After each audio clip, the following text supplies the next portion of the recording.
Hello and welcome back to another episode of Radical Disruption. This is part 2 of a 4-part series looking at successful businesses and taking the techniques that they have used to become so massively successful and thinking about how we can apply it to our businesses in the online space. The second business that we're going to be looking at is Amazon. And if you didn't go and listen to part 1, which I was talking about IKEA, definitely go back and listen to that episode. But today I'm going to talk to you about Amazon. Now, what is the Amazon effect?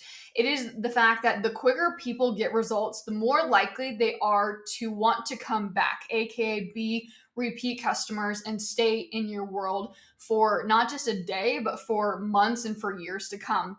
Now, the Amazon effect isn't rooted in psychology like the IKEA effect. This is just my personal take on things and looking at Amazon and thinking, oh, like, what do they do really well and how can I apply that to my business?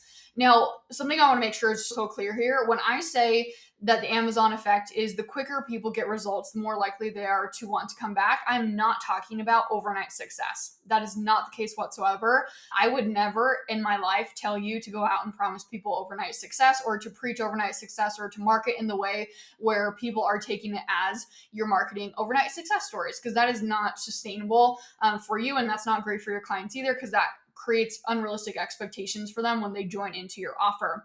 What I am talking about is getting people, specifically your students inside of your offers, from point A to point B as fast as possible. Now, what is point A to point B? Point A being the pain point that they have. What are they struggling with? What are their frustrations? What are they, what is keeping them up at night? And then point B being, what is that outcome or result that they are wanting to have? Now, the reason why I bring this up here is because oftentimes as offer creators, which we all are, offer creators of some sort, whether that's a course or an ebook, one-on-one coaching programs, whatever it is that you're an offer creator of, we get into our heads a lot and we're like, okay, in order to make this offer the most valuable possible thing out there in the internet and make people really want to join this, I just need to add in everything that I possibly know because people want to know everything that I know, right? No, that's not necessarily the case. You just need to give people what they need to know to get to whatever that outcome or result is that they're wanting to get from. And we overcomplicate things. And I've been in this position too many of times. So I'm not just speaking and calling you out, I'm calling myself out as well. When it comes to getting from point A to point B, I think it was in middle school where you learn, oh, what is the quickest way to get from point A to point B? It's to draw a straight line. You know what I'm saying? To get from here to here, it's to draw a straight line. But oftentimes as offer creators, instead of going from here to here in a straight line, it's like, it looks like a heartbeat. Like you're going over here and then you're like, skirch, let's go over here. And then you're like, oh, skirch, like, let's go over here. And then you're like, okay, finally you're going to get to your outcome or result. And that's not our intention when we're creating those offers. That's never, oh, I want to make this as hard as possible for people to get to their result. That's just not the intention whatsoever. But in the process of creating that offer, oftentimes that simplicity gets lost for the sake of value. What I'm saying again is we are just throwing in a lot of stuff where it's like, oh, let me just throw in this extra PDF and let me throw in this extra training on this topic because someone might need to know that. And it's like, no, let's simplify things and getting people from point A to point B in the simplest way possible. Like that to me is actually the most valuable offer. It's not the offer that has the most information. It's the offer that gets people from point A to point B, aka from their pain point to their outcome or result in the shortest way possible. And if that means less information, then that's okay. Because it's not about giving people all the information. Really, truly, most of the time, they don't need all the information. And they don't even usually want all the information. It's like giving them the most important information that they need to know to be able to get from point A to point B. Now, I'm not saying to just leave things out that are important. That's not at all the case. I'm just saying when you look at your offer, are you adding in a lot of fluff? Now, the reason why this is so important is because the easier and simpler the journey, the more people who are actually going to complete that journey. You're going to have a higher completion rate for your offer. So if you're sitting here listening to this, and you're like, I don't have a lot of people who are going through my entire course, who even make it to the end of my program. Like maybe you have a 4-week program, maybe you have a 6-week program, and like the drop off is huge. Like people are like, basically it's like ghost town by the time the end of the offer comes around. Maybe you haven't made it. And I'm not saying that this is the case. There's a lot of things that go into completion rate, but maybe, just think about it, maybe it's because you have overcomplicated the process unintentionally. Is there a way that you can simplify that? So the easier and simpler the journey, the more people who are actually going to embark on that journey, the more people who embark on that journey and complete that journey, you're going to have a lot of testimonials, right? Because these people are actually going through the entire journey and getting that transformation that they ultimately want. Now, the more testimonials that you have, you can use those to market and sell your offer, right? And as you're selling that, people are going to say, oh, if so-and-so got this transformation inside this offer, then I can do it too. That's a possibility for me too. And so more people are going to join your offer because they see the possibility of what it can do for them, because what it's done for other people. And the more people you have inside your offer, the more impact that you're making, the more transformations that are happening. So it's like full circle. It's a win. It's a win for you and it's a win for your students. So it's a win situation there. Now, you're like, okay, how do I actually do this? Number one, definitely thinking about point A to point B, that line instead of a heartbeat. Now, all that being said, though, I want you to think about a few questions here. And I want you to actually think about these things, write these things down, journal these things, ponder these things. If you need to pause this episode or come back to it a few times, do that. Because these are not just questions where it's like, oh yeah, check. No. If you are checking any sort of boxes in your business, I promise you that you're probably going about that in the wrong way. That is never the intention with business. At least not anything that I'm putting out. It's never just for you to just have a checklist of, oh yes, I'm doing that and I'm doing that and I'm doing that. And it's no, you need to be really intentional with approaching these different questions. Okay, first question. Is your curriculum structured in a way that gives people the quickest results possible? So that's what I just talked about, but answering that question for yourself. Now, to go a little bit deeper though, have you reevaluated your offer since you launched it? Did you just launch it and it's just out there and that's great, but have you gone back to reevaluate that offer to really make sure that it is the best offer possible? Have you refined that offer? Question number 3. Have you implemented feedback that you've received? Now, this one is huge, and this one is so simple. There are so many course creators, so many offer creators out there. It doesn't have to be just a course, but a program, anywhere you're collecting testimonials and feedback. I have seen so many people inside of their forums. They're like, what is one thing that you wish that you saw inside of this offer? What is one thing that could have been improved inside of this offer? You're getting feedback from people. Now, I'm going to call you out, and I'm calling myself out on this too. How many times have you gone back and looked at that feedback and actually implemented whatever that feedback was? So if someone was like, hey, the chat support, I really wish that all the questions were answered inside the chat support and instead of just the first 10 questions. Again, I'm just totally randomly making things up here. But you get what I'm saying, where it's how many times you've actually gone back and implemented that feedback. Now, this is a little bonus tip. If you're looking to really go above and beyond here with implementing feedback, is once you've implemented that feedback, reach out to that person who gave you that feedback and say, hey, I just wanted to say thank you so much for this feedback that you gave me on XYZ offer. I want you to know that I just implemented it, and I already know it's going to help so many more people who come into this offer in the future to have a better experience and to be able to get to whatever that outcome or result is that you have promised them once they're inside of that offer. You know what I'm saying? Think about how cool that would be to be on the receiving end of that, of where you gave someone feedback and you're like, hey, I wish that I had seen this. And then someone reaches out to you and they're like, oh my gosh, thank you so much for that feedback. I would be like, whoa, that's above and beyond, in my opinion, when it comes to customer experience. People are paying attention to what it is that you're saying, and they're not just collecting the data just to collect the data, because that's what most people do. If I'm being quite honest with you, most people are just collecting the feedback, and they have a form of all this, they have a whole bunch of forms with all this feedback on it, but they're not actually implementing that into their business. So taking that and going the extra mile. And again, that's going the extra mile. The first step would be to actually implement the feedback. So start there first. Now, another question for you is, if I asked you with every single detail in your offer what the intention was behind that detail, could you tell me what it was? Now, what do I mean by that? So let's just say that you offer obviously you offer customer support. If you don't do that, then definitely do that. Let's just say you offer chat support. Okay, I'm going to ask you, why do you offer chat support? Why does it help people to get to their end result quicker and easier and in the simplest way possible. If you're like, okay, I have chat support in my offer and I can't answer that right now, there needs to be more intention behind those details. Are you just throwing in details because you were in a course once and that course had a Facebook group page, so you thought that you needed to have a Facebook group page? Or were you inside of someone's program and they said that you needed to do this, but like you didn't actually know what the intention was behind that? You just implemented it. There's so many details inside of offers that go without intentional thought behind them, like where they're created without intentional thought.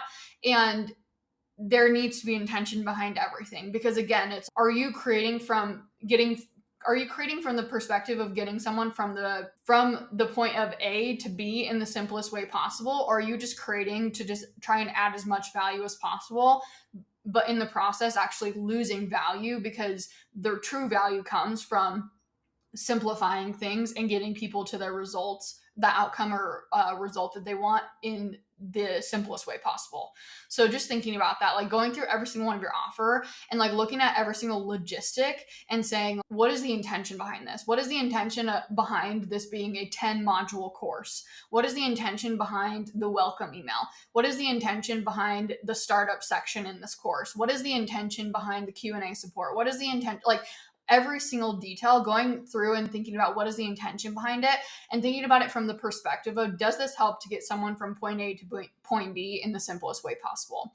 Now, all that being said, another thing that you can do here to create quicker results is to remind people to actually do the thing that's going to get them to the result, right? So it's one thing to be inside of the offer, and it's a whole other thing for them to take action to actually get to the result. So we want to get them to implement. We want them to take action, because that's when they're going to see the result. And when they see the result, that's what's going to make their life so much better, right? Just being inside of the offer itself is not going to improve their life. I don't know about you, but have you ever purchased a course and that course is literally just sitting collecting dust in your email inbox? Is that course making your life better? Is that helping you to achieve a transformation? No. Just purchasing that course, just having that offer is not getting you anywhere.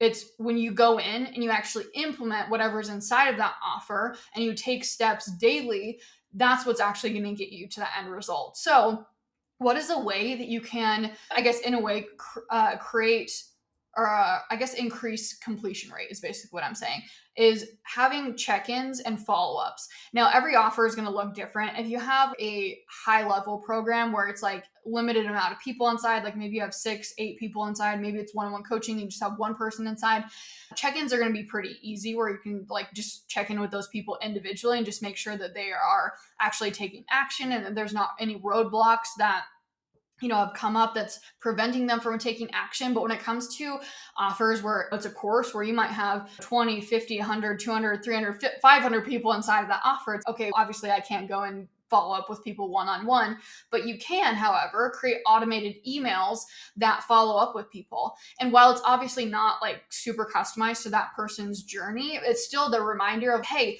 are you showing up? Are you taking action? If not, like, here's a reminder of what you should be taking action on. So let's go back to the example where I was talking about the course that was a 10 module course. Great. You have a course that's 10 modules. What if you created an email, one email per week that went out that recapped what module one covered, or what that module of the week covered, and then what the homework or the action steps that people should be taking that week based off of what they learned in that module. So like week 1 would cover module 1, week 2 would cover module 2, and then so on and so forth. For 10 weeks, they're getting these follow-up emails or these check-in emails, and it's saying, hey, this is what you learned, or this is what you should have learned. If you haven't gone through it yet, here's the link to log in. It's that reminder for those who haven't done it, but for the people who have done it, it's the reminder of these are the action steps that you should be taking to be able to get to that result that you're wanting to get to. So don't just ghost after the welcome email. Like the welcome email obviously have that set up, but so many people just leave it after that. They're like, oh yay, someone's inside of my course, someone's inside of my offer, someone's inside of my ebook. That's great. But that's just step 1. There's a whole entire journey after someone purchases your offer that people are neglecting. I would say it's actually more important, in my opinion, to focus on the post-customer journey than it is to focus on the pre-customer journey. Of course, we want people inside of our offers, but once people are inside of your offer, are they having a good experience? Are they actually getting results? Are they giving you feedback? Are they giving you testimonials? Are they having that transformation? Like, all those questions are so important to ask, and that is not something that most people are focusing on in their online business. Now, the other thing in terms of your offer, especially coming back to the Amazon effect, let me remind you really quick what that is. The quicker that people get results, the more likely they are to want to come back. So it's okay. We just talked about how to get them results quicker, but how do we actually get them to come back? This is so simple. You're going to invite them back. Are you inviting people back to purchase from you again? I hear so many people who are like, I want repeat customers in my business. I wish that this one-on-one client was going to sign on with me again. I wish that they were going to continue in this container. I wish. And I'm like, but are you asking them? Are you inviting them to come back? And they're like, oh, no, I'm not. It's so simple. And don't be afraid to ask people to continue working with you. Because if you believe in what it is that you have to offer, and if that person like genuinely needs additional support, there should be no reason why you are scared to invite them back. Now, if they don't need additional support, then obviously it's okay to let them go. And there are going to be times where that happens. But I would say majority of the time, there are additional things that you can support people in. And I'm talking about this in the sense of whether you have a course or whether you have an ebook or whether you have one-on-one coaching, like, this applies to everything. So after someone has gone through that course, let's just say going back to that 10 module course, after week 10, are you just going to ghost after week 10? No, you're going to send out an email and you're going to say, hey, you just went through these 10 modules and you implemented and you took action. And this is the result that you just saw that hopefully you're seeing or in the process of getting to that result still. And you might be wondering about XYZ. We just covered this and you might be wondering this. Here's another offer where I actually dive into that thing. Or hey, you might be wondering, can I actually get individualized support on this topic because I need some extra help? And then you lead them into one-on-one coaching. Or maybe you're like, hey, again, there's this other topic that you might be interested in. Here's another masterclass. Here's another course that you can purchase, right? It's inviting people back. And I actually just got an email from a clothing brand, but I love that like brick and mortar businesses do this so well. And as online business owners, sometimes we're like, oh, that feels like so icky, but that's not the case whatsoever. And we're seeing this literally in our day-to-day life, but we just don't even recognize it sometimes because it's just second nature, but it's also so powerful. Like, I feel like the simplest things are the simplest things are the most powerful things when you're in your business. So all that being said, I got an email literally 2 days ago, and it was from a clothing brand that I purchased from multiple times, but they sent me an email and it's, we haven't seen you in a while. Hey, come back and purchase from us. And they gave me like a link and they showed me like some of the new clothing items that they had launched since I previously had purchased from them. And it's, again, looking at that, it's, oh yeah, of course businesses do that, but it's like, why don't you do that in your business? Hey, I haven't seen you in a while. Hey, you haven't purchased from me in a while. Hey, let's take this next step of this journey, inviting them back. There's nothing icky about that if you believe in the offer that you have to provide people and the transformation that you're going to provide people.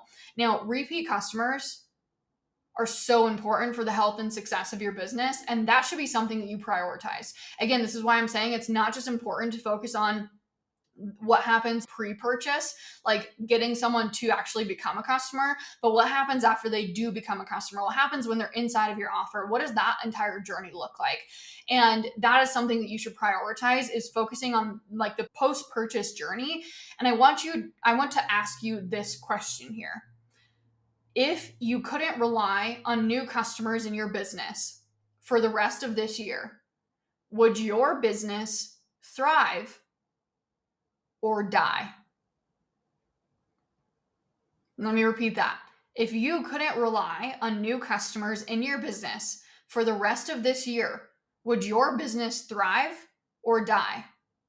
Are people coming back and purchasing from you multiple times? Do you have systems put in place to get people to purchase from you multiple times? That's not something that needs to be done in a one-to-one setting. Obviously, if you're doing one-on-one coaching, that would probably make sense. But if you are communicating to the masses and you have hundreds of people, or even just 20 people inside your offers, I'm not saying you need to go out and send out an individual invite email to every single person into your next offer. No, there should be systems and automations put in place to invite people back, to create those repeat customers. But there needs to be a good experience there, right? You need to be able to be getting people to that transformation, because if people are not going through the offer, if they're not getting to that outcome or result that they want to achieve, then if you're inviting them into something else, it doesn't matter, because they're probably not going to purchase it because they haven't even got the transformation that they're wanting inside of the offer that they're currently in. So it all starts with that offer. But then once you've mastered that, getting people from point A to point B in the simplest, streamlined way possible, then you're going to invite them back and they're going to be like, oh yeah, of course, that's a no-brainer, because I just saw this amazing transformation inside of this offer. I know that this next offer, I'm going to see the same amazing transformation, right?